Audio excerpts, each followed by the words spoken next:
Pagiku cerah, matahari bersinar, ku gendong tas merahku di pundak. Selamat pagi semua, ku nantikan dirimu di depan.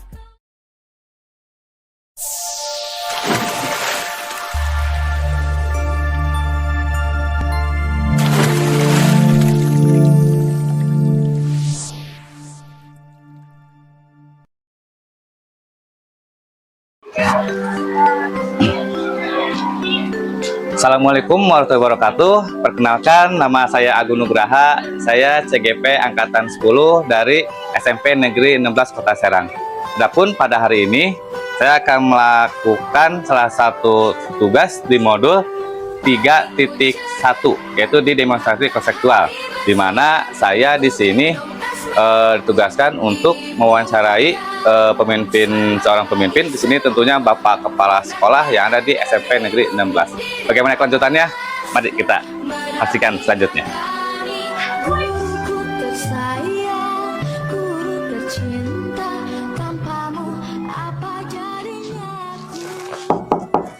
Assalamualaikum, Pak. Masuk, Pak. Ya, Pak, sehat, Pak? Alhamdulillah. Gimana? Sehat juga? Alhamdulillah. Ya. Aduh, Bapak, punten ganggu waktunya nih, Pak. Biasa, Pak. Ini Bapak. Pak, ini kebetulan Agung kan lagi CGP juga, Pak ya, dengan teman-teman yang 4 orang itu. Nah, di modul udah masuk, alhamdulillah sih, Pak, udah masuk modul terakhir nih, Pak. Modul ketiga, ya, 3.1, Pak. Ya, sekitar ada, totalnya kan ada 10 modul ya, Pak ya. Banyak, Bang. 3 modul lagi kalau nggak salah. Iya. Iya, ikutin aja yang penting, Bang.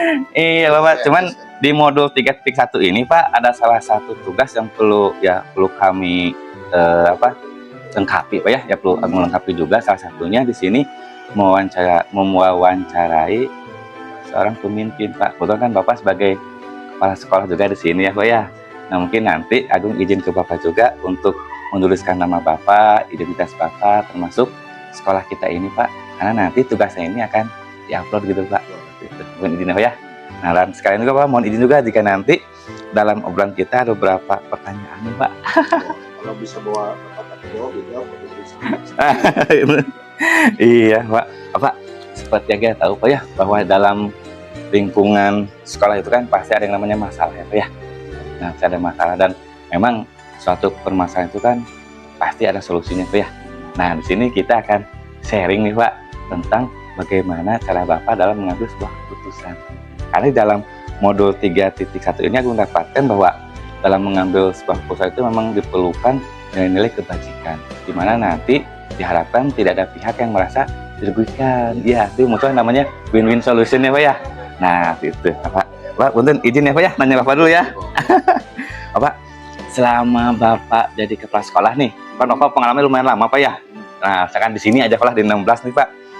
Selama Bapak menjadi kepala sekolah di 16, apakah ada suatu permasalahan nggak, Pak, Bapak sebagai pemimpin nih, di mana masalah tersebut yang Bapak temukan di sini nih menimbulkan sebuah dilema nih, Pak, dalam penyelesaiannya, Pak, itu.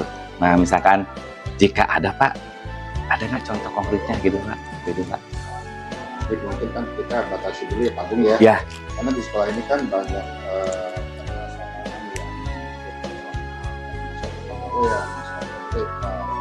Ya, didik ya. betul Pak. Kemudian masalah anak. Nah, ini yang Pak Agung maksud itu masalah yang mana dulu nih, lebih spesifik? Kalau kita sebagai guru, Pak ya, mungkin alangkah lebih baiknya kita fokusnya ke anak aja, Pak ya. Iya. Supaya Ya. jelas kan. Jelas, iya betul. Biar nyambung sama Agungnya, Pak ya. Betul. Baik begini, Pak Agung. Karena ini dunia persekolahan. Jadi ini juga namanya lembaga sosial, karena ada interaksi sosial pasti muncul permasalahan. Betul. Cuma yang menjadi masalah apa itu permasalahan itu jadi masalah atau tidak? Betul. Itu yang mungkin ini kita bicarakan yang buat masalah ya. Jadi yang mungkin seperti Pak Agung ketahui di sekolah kita ini juga punya satu bentuk aturan. Betul. Mungkin menurut saya sekarang itu ada kesepakatan sekolah. Betul Pak. Sekolah. Biasa kalau kita fokusan ke anak aja ya, Pak ya. Ya. Itu. Di anak juga kita mau sudah memiliki satu bukan kata lagi ya. Ya, yang betul. dengan disiplin positif. Betul Pak. Jadi dari seperti itu jadi membuat satu keputusan yang tidak menyenangkan orang lain, Betul. tapi merupakan satu kebajikan. Kebajikan, Bapak. Ya. Ada Pak, jadi ada dilema moral tuh untuk siswa saya contohnya ya. Karena kita sudah punya kesepakatan sekolah bersama ini muncul beberapa di contoh kecil saja kita menerapkan seragam ya. Gitu. Ternyata ini tidak memunculkan masalah juga di teman-teman juga, masalah sosial orang tua. Sial, Pak, betul ya. Tua yang tidak Betul. Betul, Pak. banyak harus ada keamanan sosial. Betul. Banyak anak yang tidak bisa memenuhi kebutuhannya yang datang sekolah. Ini Betul. juga di sisi lain kita ingin semuanya seragam, Betul, Pak. tapi di sisi lain keadaan ekonomi orang tua yang tidak. Betul, Pak. Faktor ekonomi ya. Kami. Latar Kita- belakang didik juga, Pak ya. Itu sensitif juga. Latar belakangnya ya. Jadi kita di dalam membuat keputusan juga harus memperhatikan kondisi setiap orang tua. Tuh, itu salah satu konflik lah. Betul, Pak. Konflik. Ya, jadi mungkin kita buat kebijakannya beda. Kita panggil orang tuanya, kalau Ya. orang tuanya juga sudah mampu dan kita perlu bantu kita bantu. Betul, Pak. Contoh konkret yang kedua, kita ingin kebijakan anak hadir tepat waktu. Hadir tepat waktu. Ya. Ternyata banyak anak yang terlambat. Kita nggak Betul. bisa menjas. Betul, Pak. Masalah. Ternyata setelah diselidiki, mereka itu jaraknya jauh. Betul, dari Dan cara. tadi itu ternyata orang tuanya juga tidak mampu, dia nggak punya fasilitas Ya, kendaraan. kendaraan. Kalau segala macam ini Transportasi kita juga terbatas, Pak ya. terbatas, kita Betul. nggak punya akses ke sana. Itu juga dilema moral. Betul, Pak. betul. Akhirnya kita juga buat kebijakan bersama kita dan sosial itu dia bisa tepat waktu, Mm-mm. tapi tidak mengganggu atau istilahnya mengganggu sosial orang tua. Iya. Nah, Bapak berhubungan dengan tadi nih. Tadi kan ada dua inti ya yang Ageng dapat itu kan, terutama di dalam kedisiplinan pendidik ya, Pak ya. Baik itu dalam hal seragam ataupun dalam hal waktu ya, Pak ya. Memang tadi yang Ageng dapat itu kan kita juga lihat latar belakang dari pendidiknya, Pak ya. Apalagi dengan lingkungan kita, letak geografis sekolah kita pun mempengaruhinya, Pak ya. Iya betul. Nah, maksudnya, Bapak lantas ketika tadi Bapak menemukan permasalahan seperti tadi, keputusan apa nih yang Bapak ambil nih? Misalkan ketika ada anak yang memang harus pakai seragam, tetapi orang tuanya atau maaf faktor ekonominya kurang mendukung nih. Nah, kira-kira Bapak keputusan seperti apa tuh Pak pada tersebut? Nah ini suatu bentuk keputusan itu ada dua. Hmm. Satu keputusan secara hukum dan aturan. Aturan Dan itu satu berbicara kebijakan. kebijakan tuh Pak ya. Ya karena kita ini kata Pak Agung tadi Hmm. harus muncul kemaslahatan, jangan begitu. Ya, betul. Kebijakan, gitu. Kebijakan itu Pak ya. Nah, makanya nih dari dua kasus kecil itu saya tulis dari masalah tadi itu memanggil orang tuanya dipastikan betul atau tidak. Betul. Makanya di sekolah ini dibuat semacam bentuk jaring pengaman sosial. Oh, Nah saya prediksinya begini Pak, anak yang masuk ke 16 ini semuanya anak jenderal. Tidak anak yang tidak mampu, ada anak yang belum mampu, semuanya anak taunya pakai seragam semua. Permasalahan masalah seragam kita Iya. selesaikan dengan orang tua. Nanti Betul. kalau mereka tidak mampu, kita coba bantu. Jadi Oh. biarkan anak pakai seragam dan tidak tahu dari mana, yang penting mereka.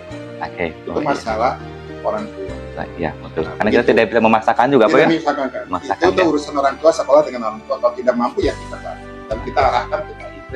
Oh iya betul. Bisa membantu dan meringankan orang tua di dalam proses. Dan memang dalam melakukan sebuah kesepakatan sekolah juga kita perlu waktu proses ya Pak ya. Iya. Tidak langsung sementara kita membuat kesepakatan itu ikuti tips itu Pak ya. Memang ada waktu atau prosesnya Pak ya. Iya. Gitu ya. Baik. Itu yang disebut dengan literasi. Iya betul. Baik Bapak. Nah di sini kan di dalam modul yang sudah Ageng pelajari kemarin ya Pak ya, modul 3 nih, ada 2 jenis dilema etika nih Pak. Tadi kan Bapak sudah menyebutkan juga nih salah satunya nih, Bapak udah paham ternyata ya. Ada 2 jenis dilema IPK nih Pak, etika yang merupakan dilema di mana ada posisi kebenaran lawan kebenaran nih Pak, ada benar lawan benar.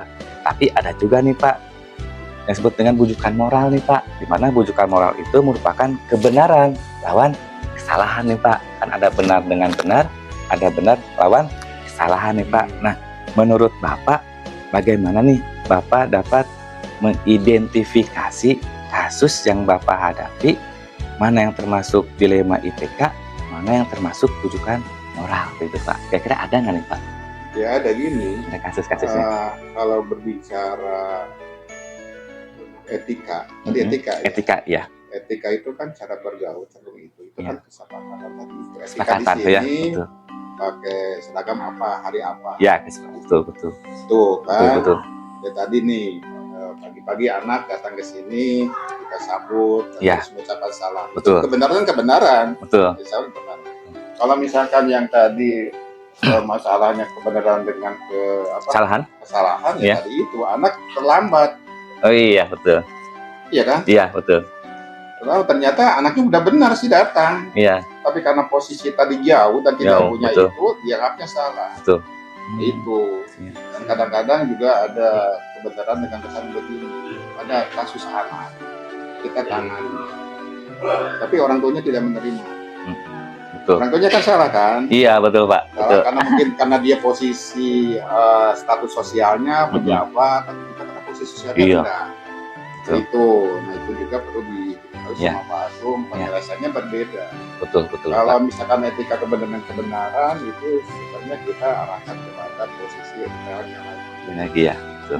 Tapi kalau dengan kesalahan kita harus mengintervensinya, Iya. mengatakan bahwa kita punya aturan begini. Aturan, betul. Nah, itu harus dibujuk bagaimana caranya. Tetap ya, Pak ya? Tetap. Tetap, betul. Caranya gini. Iya. Gitu. Kalau sudah kebenaran dengan kesalahan, intinya satu, kalau masalah anak ya, Iya. itu tidak ada anak yang salah. Iya, betul. Betul, Tidak betul, ada anak Pak. yang salah. Kalau kebenaran kesalahan, Iya. kalau ke anak, Betul. yang salah itu orang tuanya. Iya, betul, Pak ya. Itu. Iya, betul. Kita bujuk anak bagaimana kita harus dekat dengan anak. Iya. Itu karena anak kan menilai loh. Anak itu buat kesalahan karena anak protes. Betul. Anak protes, tidak anak yang salah, tidak ada anak yang salah. Prinsipnya itu loh. Ya. Makanya satu Pak Agung harus sebagai guru harus dekat dengan anak sehingga anak itu akan dia bebas mengungkapkan apa yang dia punya masalah ke Pak Agung. Ya. Betul, Bapak. Gitu. Kalau ke orang tua, nah kita kasih pengertian Pengertian. dibujuk. Beginilah aturannya supaya anak mereka itu bisa tidak selama tidak tahu kesulitan anak. Betul, Bapak. Memang kemarin yang dapatkan itu bahwa yang disebut dengan bujukan moral itu memang ada keterikatan dengan peraturan.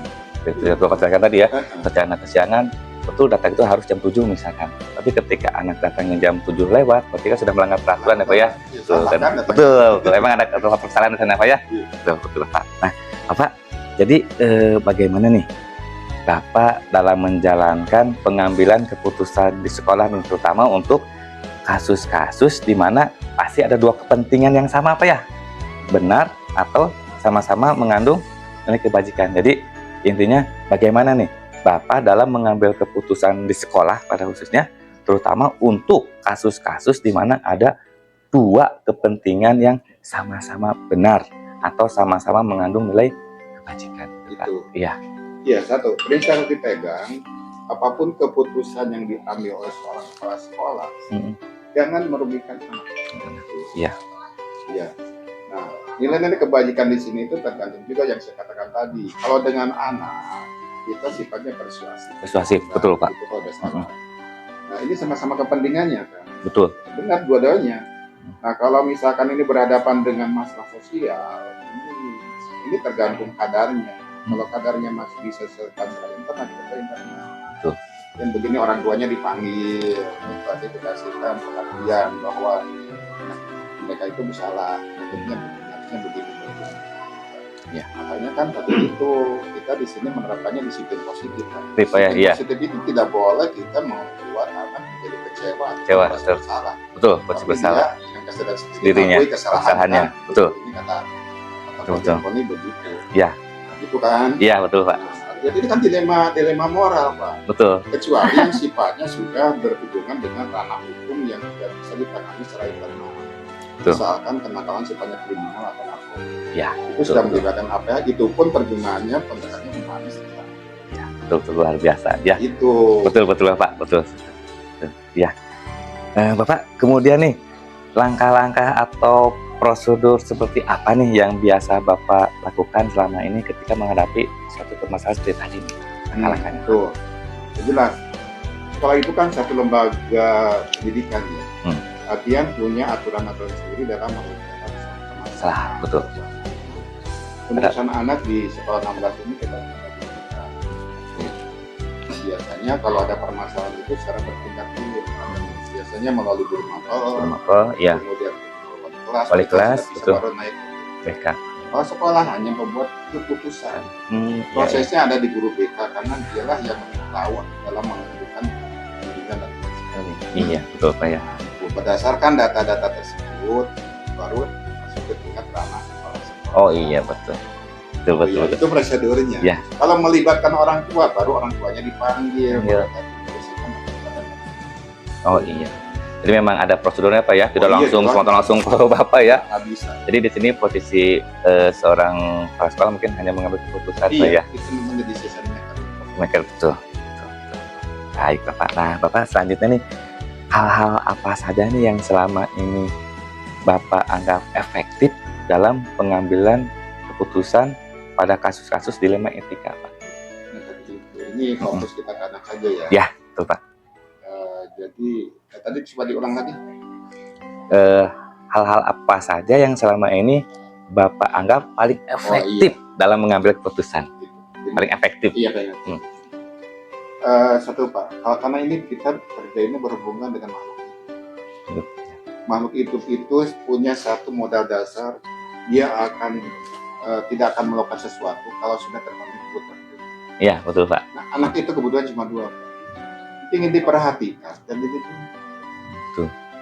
Kalau kebutuhan anak sudah terpenuhi, kita sapa, kita tegur anak, kita perhatikan, insya Allah mereka itu akan merasa bahwa mereka ada yang melindungi, betul, ada betul, tempat Pak. untuk mengadu, sehingga sebelum muncul permasalahan dia akan mengadu dulu. Iya, dan kita betul. bisa mengantisipasi. Betul, artinya secara risiko, ya hal yang paling efektif untuk menangani permasalahan dilemanya kita harus dekat dengan anak. Iya, pendekatan. Buatlah anak itu nyaman di sekitar betul. kita. Betul. Itu saja yang. Kalau yang namanya prosedur itu hanya teknis. Ya. Prinsipnya itu anak dekat dengan kita sehingga anak punya permasalahan apapun dia akan mengadu kepada kita. Dan kita bisa memberikan solusi yang terbaik bagi anak sehingga anak tidak terlanjur berbuat sesuatu di luar. Betul. Betul, dan memang secara aklamasi juga bahwa diharapkan sekolah itu menjadi rumah kedua ya Pak ya. Nah, itu. Kedua ya. Betul. Dan kita sebagai gurunya mungkin sebagai orang tuanya juga betul ya, sudah menjadi kewajiban kita untuk memperhatikan pada peserta didik kita Pak ya. Betul, betul. Ya. Terus Bapak hal-hal apa saja nih Pak yang selama ini pasti ada tantangan ya Pak ya. Nah, hal apa saja nih Pak yang selama ini merupakan tantangan Bapak dalam mengambil sebuah keputusan pada kasus-kasus dilema etika? Ada nggak Pak hambatannya Pak? Itu tadi Pak, dilema tantangannya. Tantangan dari sosial. Ya, iya. Satu tadi masalah kondisi orang tua, baik secara ekonomi maupun secara sosial orang tua. Secara ekonomi, kadang-kadang kita ingin mengakomodir semua, tapi karena keterbatasan dari sekolah, terutama keterbatasan dana, kita dilema juga Pak. Betul. Pada tadi ya kita seragam anak tidak layak segala macam. Paling kita bisa mengakomodir beberapa anak karena keterbatasan, itu dilema juga jadi permasalahan. Iya. Yang kedua mungkin yang berhubungan dengan hukum, gitu kan, kadang-kadang kita juga intervensinya harus dicabut sedikit. Karena kenakalan anak kita katakan. Iya Pak ya, betul ya. Jadi itu aja kendalanya sih. Kalau hal yang lain sifatnya di sekolah itu hanya menyangkut komitmen dan loyalitas warga sekolah di dalam membuat sikap yang sama terhadap anak. Iya. Berarti memang tantangan terbesar kita ini memang dengan jumlah siswa yang banyak juga ya Pak ya. Berarti dengan latar belakang juga luar biasa ya Pak ya. Ya itu tadi, semakin banyak semakin banyak juga. Betul. Karena betul. gini Pak, anak di rumah nakalnya satu orang. Ya. Pas masuk di sekolah kumpul semua. Nah, betul Pak, itu tantangan juga Pak ya. Iya betul. Luar biasa. Kan bukan masalah kan, tapi tantangan lah. Tantangan betul. Baik Pak, selanjutnya nih Pak, apakah Bapak memiliki sebuah jadwal tertentu nih Pak dalam menyelesaikan kasus-kasus dilema etika ini Pak nih? Apakah Bapak juga tergolong atau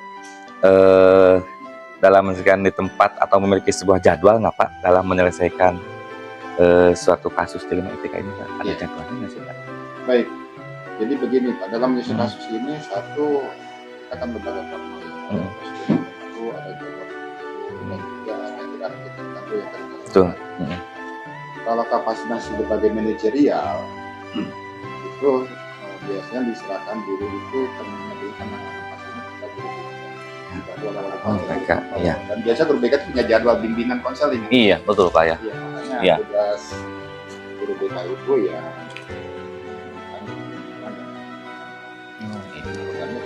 Jadi Bapak mah terintegrasi dengan guru BK ya Pak ya? iya itu. Betul, betul. Lalu kalau misalkan dari BK sudah kita bisa selesaikan, baru masuk ke ranah kepala sekolah. Jelas Betul. sudah menyangkut kebijakan, Proses. Iya, iya bukan betul. proses lagi. Nah, kalau misalkan nih, ternyata data-data dari guru mapel, wali kelas, BK, saya itu kan masuk ke sekolah BK tapi sosial media itu masuk ke ranah kelas. Dan Betul. muncullah itu kebijakan. Iya, Pak, luar biasa ya Pak.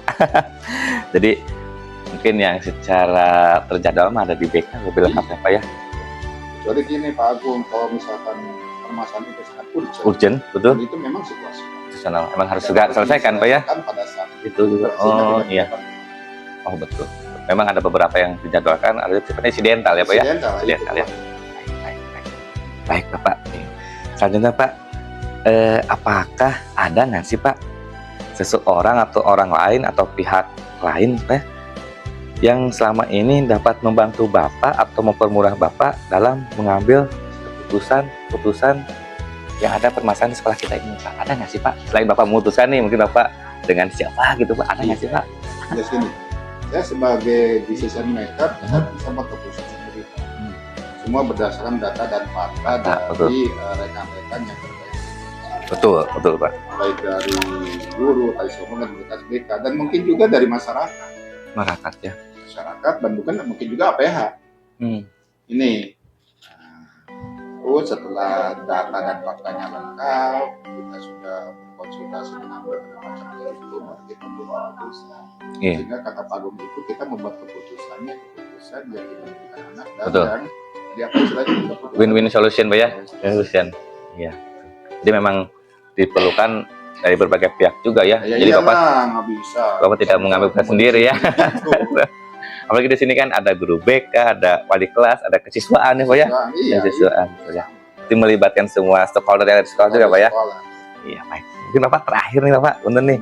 Nah, dari semua hal yang tadi sudah Bapak sampaikan sih, pembelajaran apa nih yang dapat Bapak petik atau dari pengalaman Bapak dalam mengambil sebuah keputusan dilema etika? Ada nggak sih Pak?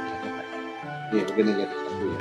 Ada dua dalam mengambil dalam etika itu. Satu, komitmen warga sekolah untuk sama-sama menyamakan kesepakatan bersama dalam kasus Betul.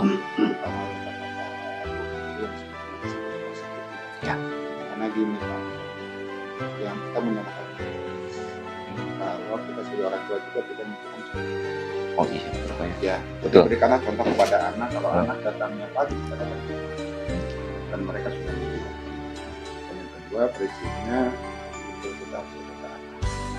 Itu ya, itu yang saya alami. Dan insya Allah kalau dua komit itu bisa dipegang dengan teguh. Betul. Itu semua permasalahan yang muncul.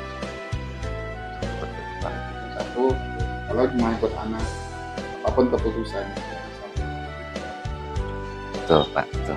Luar biasa nih Bapak. Tadi saya sedikit tersentuh juga nih Bapak yang baru saya sampaikan bahwa seorang guru itu memang harus memberikan contoh yang baik ya. Iya. Ya, sesuai dengan yang apa saya dapatkan di pendidikan guru penggerak ini Pak, di modul pertama saya masih ingat bahwa memang sejatinya seorang guru itu harus menerapkan filosofi pendidikan kejadewantara Pak ya. Iya. Salah satu itulah ingasok sung tulodo. Iya, di mana kita memberikan contoh atau suri tauladan terhadap kesalahan kita ya. Tuh, ya. Cara yang paling simpelnya kalau tadi ya, ketika anak harus datang jam 7, masih kita datangnya jam 7 lewat Pak ya, sebagai guru ya. Nah, Iya, makanya betul. jangan harap Iya. anak, kita berharapannya ke anak kalau kita sendiri tidak memberikan contoh.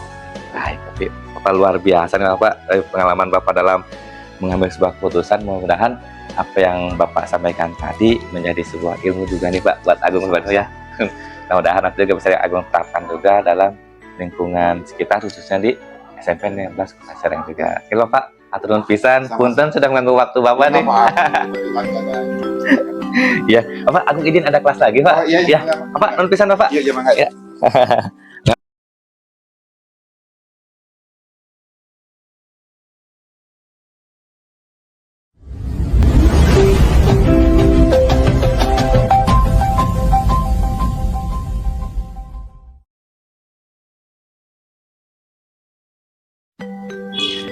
Assalamualaikum warahmatullahi wabarakatuh. Halo sahabat-sahabat semua, perkenalkan nama saya Agung Nugraha. Saya CGP Angkatan 10 dari SMP Negeri 16 Kota Serang. Pada kesempatan hari ini, alhamdulillah, saya sudah memasuki modul ketiga di tahapan di dalam pembelajaran guru penggerak ini. Dan pada kesempatan ini pula, saya mendapatkan suatu tugas di mana saya perlu mewawancarai seorang pemimpin pembelajaran, khususnya Bapak Kepala Sekolah. Dan pada kesempatan yang berbahagia ini, alhamdulillah, di samping saya sudah ada Bapak Dwi. Beliau adalah Kepala Sekolah SMP Negeri 20 Kota Serang. Assalamualaikum Bapak. Waalaikumsalam. Sehat Bapak? Alhamdulillah. Gimana Iya. Pak Agung, sehat? Alhamdulillah Bapak. Lancar ya? Alhamdulillah. Iya. Mau masuki akhir-akhir nih Pak. Aduh Bapak, punten. Iya, amin. Bapak punten sebelumnya nih mengganggu waktu Bapak nih. Iya, silakan. Nggak apa-apa. Mungkin Bapak bisa meluangkan waktunya sebentar nih Pak. Iya. Ini berhubungan dengan ada salah satu tugas yang perlu kami penuhi di kegiatan guru penggerak ini Bapak. Nah, salah satunya mungkin mewawancarai 2 atau 3 seorang pemimpin, khususnya Bapak Kepala Sekolah ya. Ya, Kepala Sekolah. Nah, tema kita hari ini adalah tentang penyelesaian masalah Bapak, tentang etika, moral, dan apa tuh lagi tuh? Dilema etika Bapak ya. Baik, Bapak izin Bapak ya. Iya. Ya. Bapak selama Bapak menjadi Bapak Kepala Sekolah SMP 20 Pak ya, mungkin banyak permasalahan atau problem Bapak ya Bapak temui. Nah, yang ingin saya tahu Bapak, selama Bapak menjadi Kepala Sekolah di SMP 20 Kota Serang ini, ada nggak sih Pak suatu permasalahan yang Bapak hadapi sebagai pemimpin tentunya Pak ya, di mana masalah ini menimbulkan suatu dilema dalam penyelesaiannya Pak? Oh iya. Pernah nggak Pak?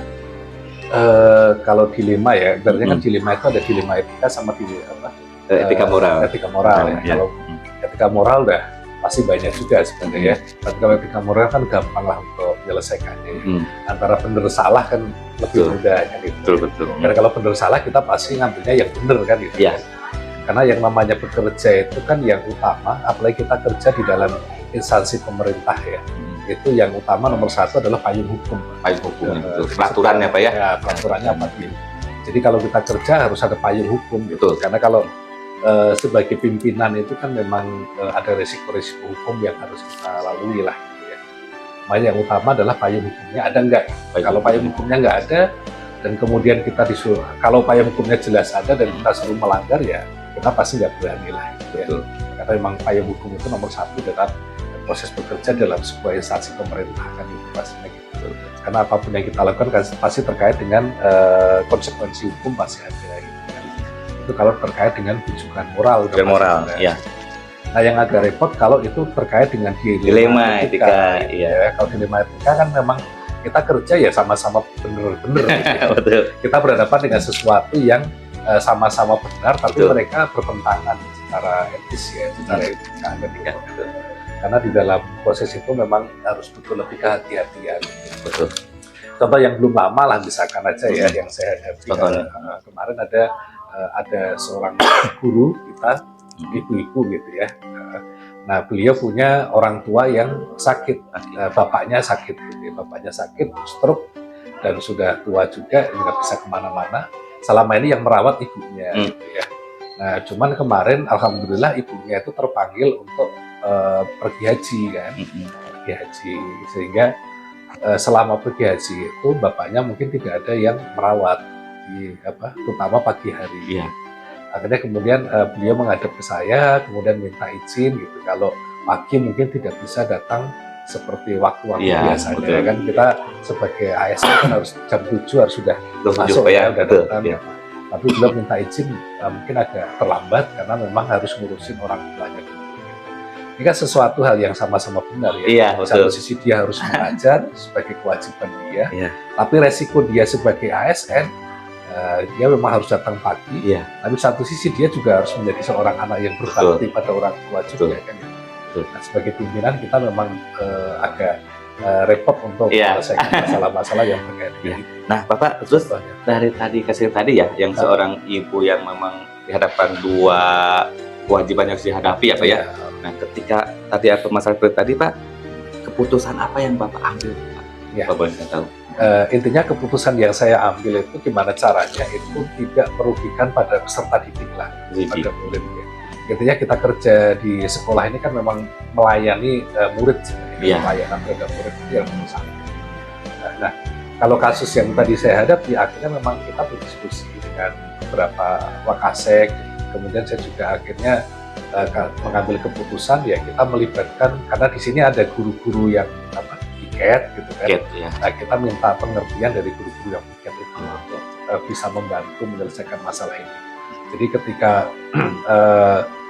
yang bersangkutan tadi terlambat, ya kita minta untuk guru piket masuk dulu di kelas gitu ya. Handle Pak ya? Ya menghandle lah ibaratnya gitu ya.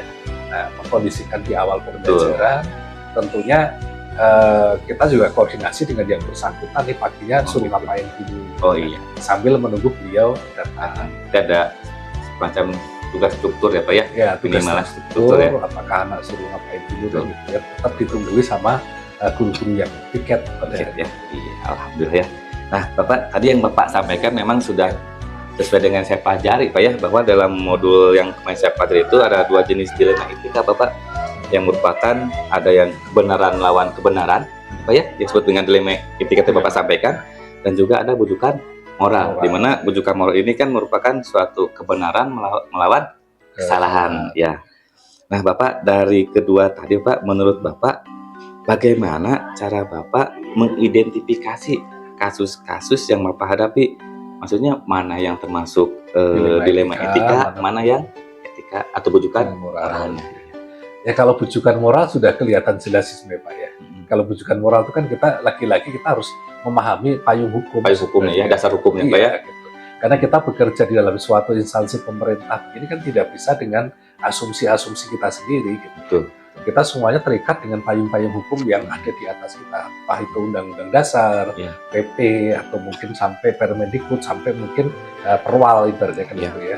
Sampai mungkin juga surat keputusan yang kita buat di sekolah sendiri kan gitu. Ada peraturan tertulisnya jelas ya Pak ya? Ada peraturan tertulisnya jelas. Selama itu berlawanan dengan itu, berarti itu saya identifikasi sebagai bujukan moral. Gitu. Selama melawan hal-hal yang tertulis itu, berarti itu saya masukkan dalam bujukan moral. Tapi kalau tidak, berarti itu masuk dalam dilema etika. Oh iya. Kalau saya sih mengidentifikasi mudahnya seperti itu. Lihat dari apakah ada di peraturan atau tidak, gitu Pak ya? Iya, karena kalau kita kerja ya memang harus sesuai dengan peraturan. Betul ya. Tapi lagi-lagi dalam dunia pendidikan kan memang harus lebih fleksibel ya. Betul. Karena kan ada yang namanya lingkaran kepedulian ya Pak ya? Iya. Betul. Karena kita bukan seperti di kepolisian, betul. Ya, ada KUHP yang jelas. Iya. Kita kan nggak bisa seperti itu. Karena kita proses mendidik kan. Betul. Iya, betul Bapak, luar biasa Bapak. Iya, Bapak lanjut Bapak ya. Jadi Bapak selanjutnya nih, bagaimana Bapak menjalankan pengambilan keputusan di sekolah, khususnya terutama untuk kasus-kasus nih Pak, pasti kasusnya banyak ya Pak ya.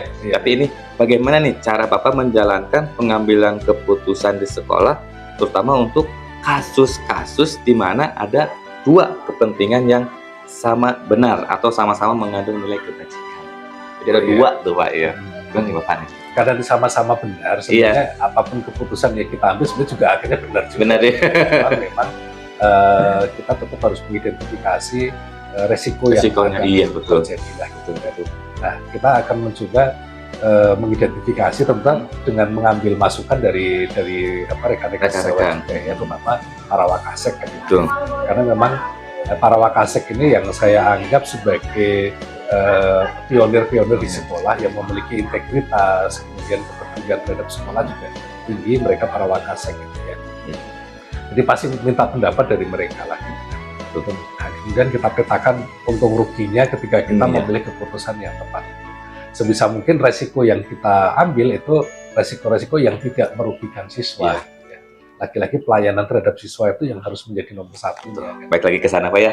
Iya, berpusat kepada murid Pak ya. Pada murid betul. Yang hal yang pokok ya.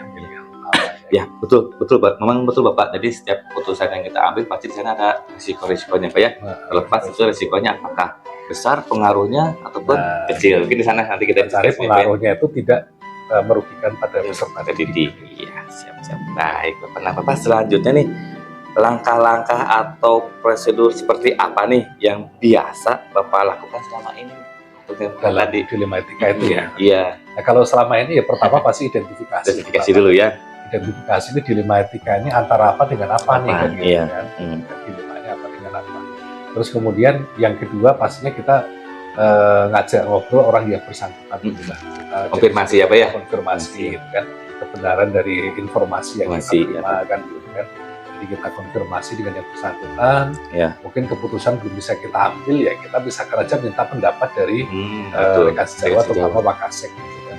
Karena mungkin kalau saya sebagai kepala sekolah itu kan di sini belum lama ya, Iya. belum lama dan pengetahuan saya tentang kedalaman tentang guru-guru karakter guru mungkin belum sekuat para wakasek gitu kan, karakter siswa, karakter masyarakat sekitar. Iya, betul Pak ya. Kalau para wakasek kan mereka udah puluhan tahun ada di sini Iya. gitu ya. Jadi tahu bagaimana karakter lingkungan, karakter siswa, Siswanya, karakter guru.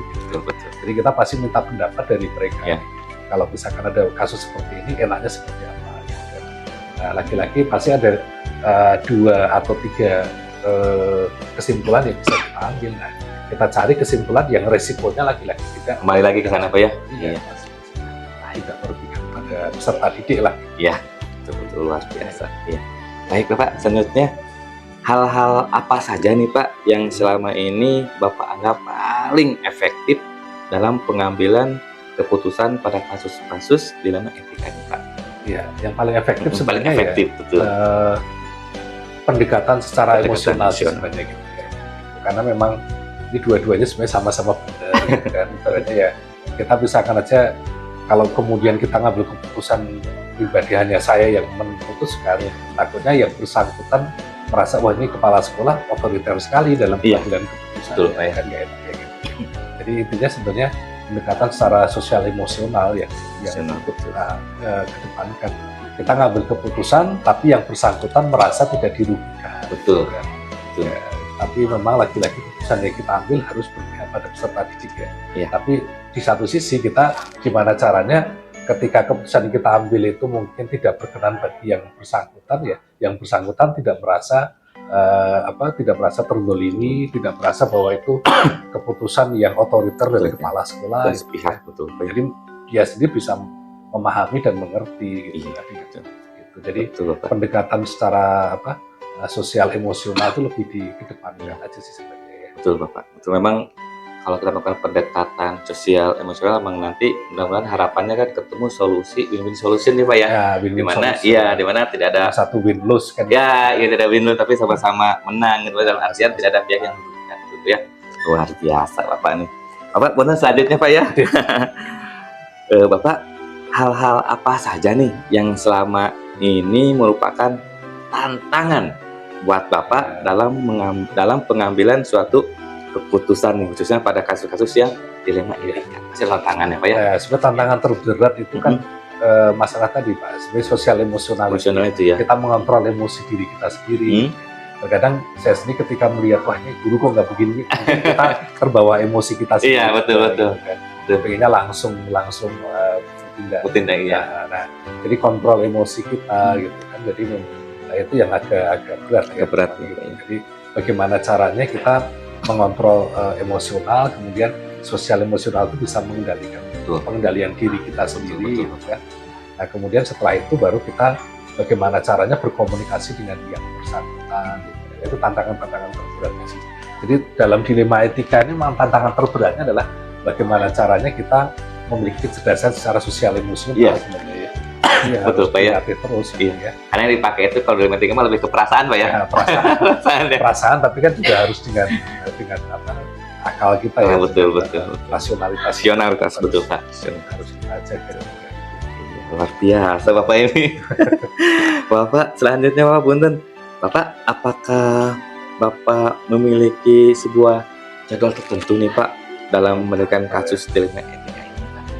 Ya sebenarnya kalau dalam penyelesaian dilema etika itu kalau saya tergantung situasi kondisi ya. ya. Jadi kalau memang itu bisa kita selesaikan dalam waktu cepat ya kita langsung selesaikan. Ya, biar tidak mengganggu yang lainnya kan. Tapi kalau misalkan kondisinya memang lagi ada banyak kegiatan, kemudian kita ada jadwal yang lebih penting gitu ya, atau undangan segala macam, ya mungkin kita jadwalkan juga. Tapi kalau menurut saya sih pada dasarnya ketika ada masalah ya kalau bisa secepat mungkin ya. Betul. Tanpa menunda-menunda yang lainnya Pak ya. Kalau kita tunda takutnya kepentingan siswa menjadi terbengkalai. Oh betul. Jadi kalau misalkan bisa diselesaikan dalam waktu cepat dan dengan tepat ya udah kita selesaikan. Betul. Sepakat Bapak kalau itu Bapak. Ya. Baik Bapak, mungkin terakhir nih Pak ya. Ya, coba terakhir mungkin Pak. Bapak dalam pengambilan suatu keputusan Bapak nih dalam permasalahan apapun itu, apakah ada seseorang atau faktor-faktor yang lain nih yang dapat membantu atau mempermudah Bapak dalam mengambil suatu keputusan? Ya, tentunya kalau yang mempermudah pastinya kalau saya lebih mempercayakan pada para wakasek. Oh, jadi sharing Pak ya? Sharing ya. Makanya saya di ruangan saya sendiri juga ada tempat diskusi dengan teman-teman wakasek. Jadi hampir setiap, ya sebenarnya tidak terjadwal juga ya. Nah, tapi kita bisa jadi hampir setiap hari ketemu dengan para wakasek, ngobrol segala macam gitu. Jadi menurut saya pandangan-pandangan dari para wakasek itu menjadi hal yang utama ya. Tapi kalau terkait dengan siswa, saya lebih senang pandangannya dengan guru BK, para wali kelas gitu. Jadi tergantung kasus dilemanya ya. Kalau dilema etikanya terkait dengan guru, saya lebih banyak diskusi dengan para wakasek. Dan kalau dengan siswa, saya lebih banyak diskusi dengan guru BK dan para wali kelas. Berarti di sana muncul namanya kolaborasi ya Pak ya? Nah, kolaborasi ya. Jadi Bapak dalam mengambil foto itu tidak sendiri ya Pak ya? Enggak, karena memang sebenarnya kan tantangan masa depan itu kan bukan kita cerdas secara individu, bagaimana cerdas secara sosial dengan kolaborasi segala macam. Betul Pak. Nah, kalau kita lihat film-film aja kan sekarang, misalkan film Avenger misalnya, itu ibaratnya superhero aja berkolaborasi. Iya betul. Itu aja superhero, apalagi kita yang manusia biasa kan. Betul kolaborasi. Betul. Memang untuk membangun suatu kekuatan yang besar itu dibutuhkan namanya kolaborasi Pak ya, kerjasama Pak ya. Dan kita memang tidak bisa sendiri ya Pak ya.